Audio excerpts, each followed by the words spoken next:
खबर जानो उलमा की, हुफाज की, आइम्मा की, जो मामूली लिबास पहनकर आपके दरमियान में होते हैं और आपके मसाजिद में जो है इमामत कर रहे होते हैं, तरावी पढ़ा रहे होते हैं, अल्लाह की निगाह में उन उलमा की, उन हुफाज की बड़ी कदर होती है। कुरान मजीद का पढ़ने को मामूली न समझो। उन्होंने जिंदगी, अपने उस मासूमाना जिंदगी का तवील अरसा माँ बाप की मोहब्बत को छोड़ा और जो है अपने घर वतन में अजीज को छोड़कर जो है कुरान मजीद के हिफ्ज़ याद करने में 3 साल 5 साल अपना वक्त को मदारिस में लगाते हैं। मामूली न समझो। बड़ी मेहनत के बाद वो कुरान मजीद को अपने सीनों में उतारते हैं और जो है मदरसे में एक आयत को 100 मरतबा और कुरान मजीद को रटते हैं और हिफ्ज़ यादाश्त को अपने सीने में उतारते हैं, बयान करते हैं। मुकम्मल कुरान होता है।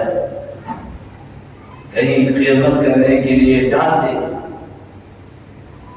कहीं खिदमत करने के लिए मदारिस में, मसाजिद में, तरावी के मौके पर उनको तरावी पढ़ा रहे होते हैं और मुसल्ले पर इमामत कर रहे होते हैं।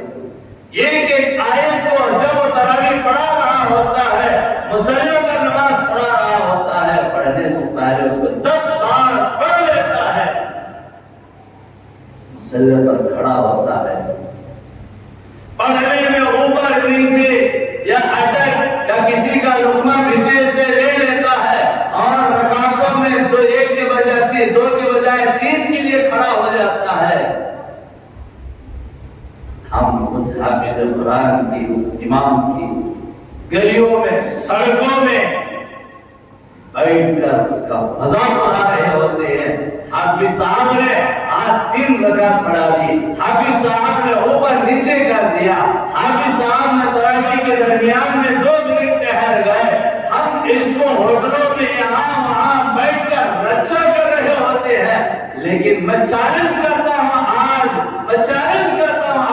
खड़े होकर के यहाँ जो इस तरीके से करने वाले हैं, यहाँ खड़े होकर के सीधे अल्फाज सूरह फातिहा पढ़कर जमात को सुना दे तो उसका वजू टूट जाएगा, उसका वजू टूट जाएगा।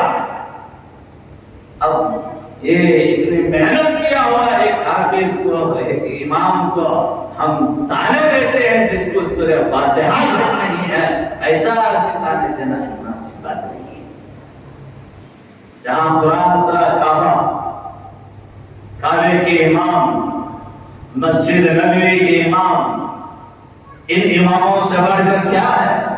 अल्लाह ने उनको क्या शर्फ अता फरमाया? नबी के मुसल्ले पर खड़े होकर के तरावी पढ़ाए, इमामत करे। उनका मकाम मामूली मकाम नहीं। और मस्जिद हरम जहाँ कुरान मजीद नाजिल हो रहा हुआ हो और वहाँ इमामत करना मामूली बात नहीं। उन इमामों से भी की ऊंच नीच हो जाती है।